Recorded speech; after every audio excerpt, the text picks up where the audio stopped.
Bienvenidos. Hoy vamos a sumergirnos en el fascinante universo de Fundación, de Isaac Asimov.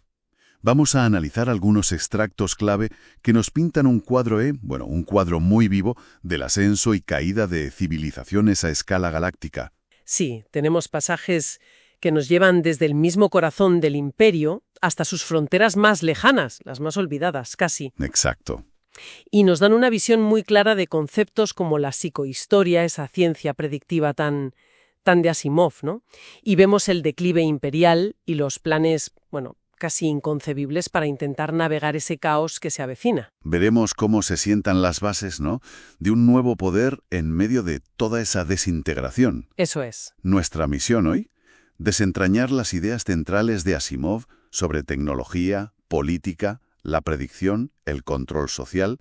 Seguiremos a personajes como Gal Dornick en su llegada a Trantor. Ajá. Seremos testigos de cómo se crea la Fundación en términos y analizaremos las crisis que pusieron a prueba a líderes como Salvor Hardin o Hover Mallow. ¿Listos para explorar estos cimientos? Vamos allá. Vamos. Empezamos con Gal Dornick, un joven matemático que viene de la periferia, ¿no? Y lo llaman al centro, al epicentro del poder galáctico, Trantor. Su viaje ya es toda una introducción a la escala de este universo, el famoso salto hiperespacial. Eso es. Los textos lo describen como la única forma práctica de viajar entre estrellas, un tránsito por una dimensión que desafía nuestra comprensión. Ni espacio ni tiempo, ni materia ni energía. Pero fíjate qué curioso, para Gal, que lo anticipaba como algo increíble, resulta casi fugaz, decepcionante. Una transición fugaz y ya. Sí, es interesante esa percepción, ¿verdad? Quizás sugiere que la tecnología, por muy maravillosa que sea, se ha vuelto rutinaria, o que la verdadera conmoción está aún por llegar. Y vaya si llega, con Trantor. Es que no hablamos de un planeta normal, es una ecumenópolis, una ciudad que cubre el mundo entero, todo bajo cúpulas de metal. Se describe como un iceberg, ¿no? Con la mayor parte oculta, kilómetros bajo tierra, incluso bajo los océanos. Exacto, una dependencia total de la tecnología y una desconexión casi absoluta con la naturaleza, salvo ese pequeño reducto casi mítico del Palacio Imperial con su trocito de terreno natural. Los propios trantorianos se sienten incómodos al aire libre. Imaginó el impacto para Gal, que viene de fuera. Es la cima de la civilización, pero quizá también lo más artificial y vulnerable. Precisamente, esa vulnerabilidad es justo lo que detecta Hari Seldon, la figura clave que Gal ha venido a conocer. Y aquí entra su creación, la psicohistoria. Que no es magia, ¿eh? Es una ciencia matemática, muy rigurosa. Eso es, modela el comportamiento de la humanidad como un todo. Ojo, no puede predecir lo que hará una persona concreta. Claro. Pero sí las grandes tendencias, las corrientes sociales, económicas, políticas, las famosas funciones Seldon. Y la predicción principal de Seldon, la que sale de esos cálculos, es aterradora. El Imperio Galáctico, con Trantor como su cerebro hiperespecializado, está condenado. Va a caer. Señala la rigidez administrativa, las luchas de poder entre las grandes familias, la erosión del bien común, la sucesión imperial incierta. Factores que sumados llevarán a un colapso. Y después, 30.000 años de barbarie. Tela. 30.000 años. Una cifra que marea. Y claro, una predicción así no podía pasar desapercibida para el poder. Esto lleva al arresto de Seldon y de Gal por la Comisión de Seguridad Pública. Que los textos dicen que está en manos de la aristocracia, ¿no? Gente como Lingechen. El emperador es más bien una figura simbólica. Exacto. Y el juicio que sigue no es tanto un proceso legal como una partida de ajedrez político muy calculada. ¿Y cómo lo maneja Seldon? Porque enfrentarse al Imperio diciendo que va a caer parece un suicidio. Ahí está la genialidad de Seldon. O su posible controversia ética también. Durante el juicio, revela una parte de su plan. No solo predecir la caída, sino intentar acortar esos 30.000 años de oscuridad a solo 1.000. Y presenta la Enciclopedia Galáctica como la herramienta para eso. Un proyecto enorme para preservar el saber humano. Suena muy noble, ¿verdad? Casi heroico. Salvar el conocimiento, sí. Suena noble, sí, pero es una verdad a medias. Es una fachada muy bien construida. Lo fascinante es que Seldon usa la propia psicohistoria para anticipar y dirigir el resultado del juicio. provocó su propio arresto. Para forzar esta confrontación. Justo.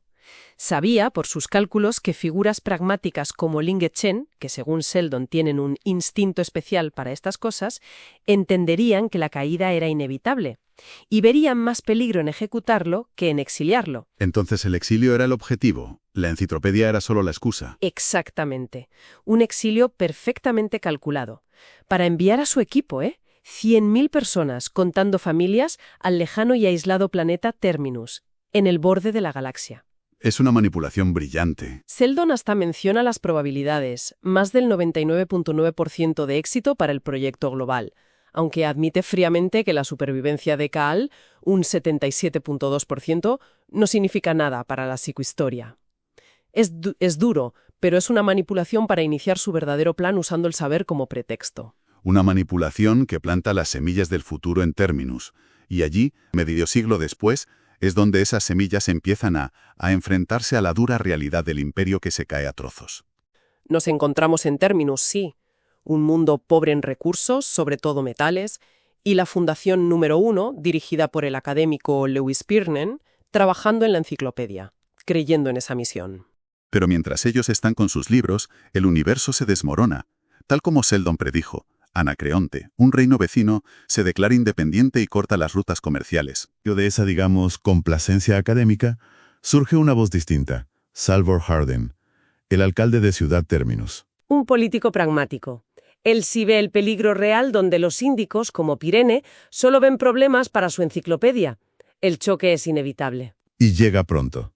Anacreonte envía un emisario, con exigencias que, disfrazan de necesidad de bases militares e impuestos. Pero Hardin, usando la lógica simbólica, pilla la intención real. Es un intento de anexión. La primera crisis Sheldon ha llegado. ¿Y cómo responde Hardin? Están aislados, superados en número, sin poder militar aparente. Cuela con inteligencia. Durante las negociaciones se da cuenta de un detalle clave. El enviado de Anacreonte habla de conseguir plutonio para sus plantas de energía. Plutonio. Para la Fundación, eso es tecnología arcaica. Ajá. Se da cuenta de que Anacreonte, y probablemente el resto de la periferia, ha perdido la energía nuclear a gran escala.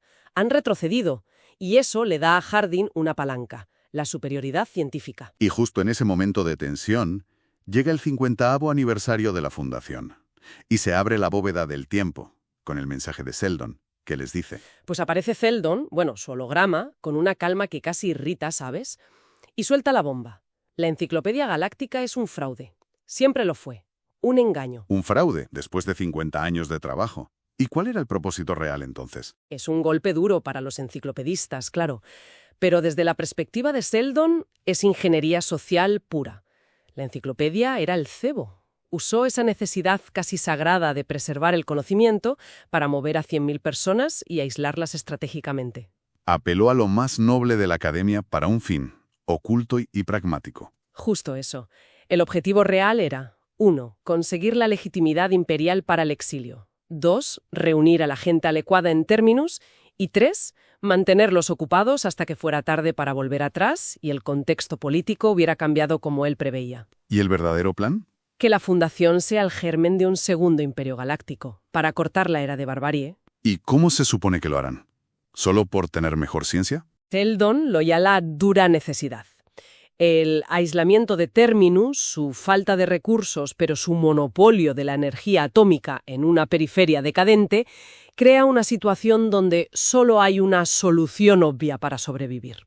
No la dice, pero se entiende. Usar su ventaja científica como herramienta de poder. La crisis con Anacreonte es la primera prueba. ¿Qué revelación? Imagino el shock en Terminus. Hardin, ahora vindicado, toma el control, pero tiene un nuevo reto. ¿Cómo manejar a esos reinos bárbaros que ahora saben que la enciclopedia era mentira y que la Fundación tiene una tecnología que ellos quieren? Aquí vemos la astucia de Hardin en acción. En lugar de guerra directa, que perderían, opta por algo más sutil y a la larga más efectivo. Crea una religión de la ciencia. Una religión. Adorar reactores nucleares. No exactamente. Más bien mistificar la tecnología. Convierte el conocimiento técnico en un sistema de creencias esotérico. Los técnicos son sacerdotes, con túnicas, las centrales son templos, los manuales son textos sagrados. Es una forma de controlar el cómo funciona todo sin que los demás lo entiendan. Maquiavélico y brillante. ¿Y cómo funciona en la práctica? A dos niveles. Por un lado, da un aura de poder divino a los reyes vecinos. La tecnología de la fundación les da comodidades y legitimidad sobrenatural, así se aseguran su lealtad. Pero, y esto es clave, el control real de la tecnología sigue en manos del clero de la fundación que responde ante Terminus. Vale, entiendo. Hardin usa esto para equilibrar el poder entre los reinos. Evita que uno se haga demasiado fuerte o que se alíen contra ellos. Les da ciencia, sí, pero como dice un personaje, es básicamente un soborno. Un sistema ingenioso, pero que depende de la ignorancia ajena. ¿Es sostenible? Buena pregunta. Y Asimov muestra que no, indefinidamente. Funciona un tiempo, pero crea tensiones y al final otra crisis. 30 años después de Hardin, llega la segunda crisis Seldon. ¿Qué pasa? La ambición. El regente de Anacreonte, Webis, que es mucho más listo y despiadado, decide que ya basta de depender de los sacerdotes. Repara en secreto un crucero de batalla imperial, el Wenis, Vaya. y planea atacar Terminus para hacerse con la tecnología directamente. Quiere que coincida con la coronación de su sobrino, el rey Leopold, para consolidar su poder. Un plan audaz. ¿Y la fundación? Hardin sigue ahí. Hardin, ya anciano, pero sigue siendo el estratega. Anticipa problemas y viaja a Anacronte justo antes de la coronación. Cuando Winnis le revela el plan y que es su prisionero, Hardin, con una calma pasmosa, le dice: «He ordenado un interdicto general a medianoche. La hora de la coronación. Un interdicto. Suena mal. ¿Qué es? La paralización total. A medianoche, todos los sacerdotes técnicos en Anacronte y los otros reinos se declaran en huelga. A la vez. El resultado es inmediato. Se corta la energía, la luz, el agua, las comunicaciones. Todo lo que dependía de la tecnología sagrada deja de funcionar, salvo en los templos. Caos total. Y en plena coronación, el aura radiactiva del rey Leopold, un efecto especial de la fundación, se apaga. Imagínate el pánico. ¿Devastador? ¿Y el crucero de batalla? ¿El Winnis? El golpe de gracia. A la vez, el sacerdote jefe a bordo, Teo Aporat, siguiendo órdenes lemotas de la fundación, ejecuta una maldición divina. La nave queda inutilizada en el espacio, la tripulación aterrorizada se amotina bajo el mando de Aporat y exige la rendición de Winnis. Derrota total sin disparar un tiro. El control religioso parece absoluto. En ese momento sí. Hardin hasta le explica a Winnis la fábula del caballo y el hombre.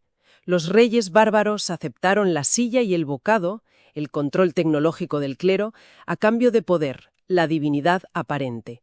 Quedaron domados. Pero esta victoria también expone la naturaleza de ese control. Dijiste que este método tenía límites. ¿Dónde falla la religión? Falla porque otros mundos ven el truco. Observan cómo la fundación usó la religión para controlar a los 4 reinos. El caso de Ascone, donde forzaron acuerdos comerciales, es una advertencia. Mundos como Corel, más independientes, prohíben la entrada de misioneros. La herramienta se desgasta. Y aquí surge otro poder en la fundación. Los comerciantes. Gente que opera fuera de la religión. Exacto. Individuos pragmáticos, a menudo de mundos afiliados pero no de términos, que buscan beneficio económico. Y la figura clave es Hover Malo, un maestro comerciante. ¿Y qué misión tiene Malo? Lo envían a Corel, ese mundo desconfiado. Tiene que investigar la desaparición de naves de la fundación y averiguar si Corel tiene armas atómicas. Quizás del viejo imperio. ¿Y Malo, como comerciante, lo aborda diferente a Hardin? Radicalmente diferente. Rechaza usar la religión. Dice que es obsoleta ahí. Su estrategia es económica pura. Introduce productos no sacerdotes. Tecnología de consumo, joyas nucleares, electrodomésticos. Quiere crear dependencia económica. Ganar influencia a través del mercado. Cambio total. Del poder de la fe al poder del comercio. Descubre algo de las armas. Sí, confirma que tienen algunas, pero son viejas reliquias imperiales, poco fiables.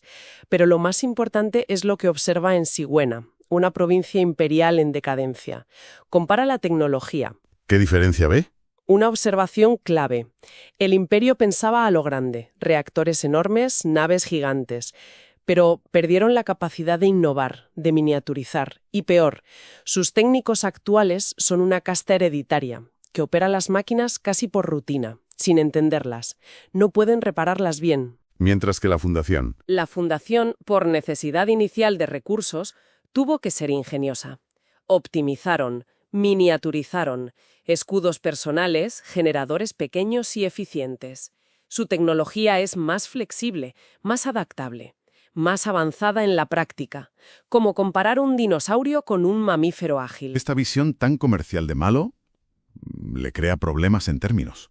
La facción religiosa aún tendría poder, ¿no? Totalmente. Lo llaman a juicio por traición, orquestado por Joran Sat, el secretario del alcalde, defensor de la religión. La acusación, entregar a un supuesto misionero, Jor Parma, a una turba en Corel. Parece una trampa. ¿Cómo se defiende? Lo es, pero Malo va preparado. Usa grabaciones, otra vez la tecnología superior, para demostrar que Parma no era misionero, sino un agente de la policía secreta de Corel enviado para provocar un incidente. Destapa toda la conspiración de Sud. Demuestra que el método religioso ya no funciona fuera y se usa para luchas internas. Sale victorioso, imagino. ¿Y qué propone entonces? Exacto. Limpio su nombre y desacreditado Sud, Malo expone su visión. El futuro del poder de la fundación está en el control económico. La religión ya cumplió su papel. Ahora hay que usar la superioridad industrial y tecnológica para crear dependencia económica. ¿Cómo? Si un planeta como Corel se pone hostil, no manda sacerdotes ni naves. Cortas el suministro de bienes y repuestos. Sus industrias se paran, la gente se enfada con sus gobernantes y estos vuelven al redil. Un dominio más sutil, casi invisible, pero quizá más fuerte. Ese es el argumento de Malo. Asegura la sumisión sin guerra. Garantiza la prosperidad de la fundación y la lealtad de su propia clase industrial. Es el siguiente paso lógico, dice él, hacia el segundo imperio de Seldon. Fascinante. Hemos hecho un recorrido increíble. Desde la visión matemática de Seldon en la cima del imperio a la cruda realidad de la periferia, y cómo evolucionan las estrategias de poder de la fundación. Ha sido un viaje por la adaptación estratégica, sí. De la manipulación política de Seldon al poder blando de la religión con Hardin y al dominio económico pragmático de Malo. Métodos que evolucionan, se ajustan a un universo cambiante, siempre bajo la sombra de las predicciones psicohistóricas. Es un estudio magistral de Asimov sobre tecnología, psicología de masas y poder. Asimov, uno de los grandes pilares de la ciencia ficción de esa edad de oro y un escritor prolífico en tantos campos, nos deja pensando mucho sobre el progreso, el determinismo histórico, las herramientas que usan las civilizaciones para imponerse. Y quizá una reflexión final para quien nos escucha. Si la fundación adapta sus métodos, religión, luego economía, según el contexto, ¿qué forma de poder podría ser la siguiente evolución necesaria en ese largo viaje hacia las estrellas y los siglos? Una pregunta que resuena mucho más allá de las páginas de un libro.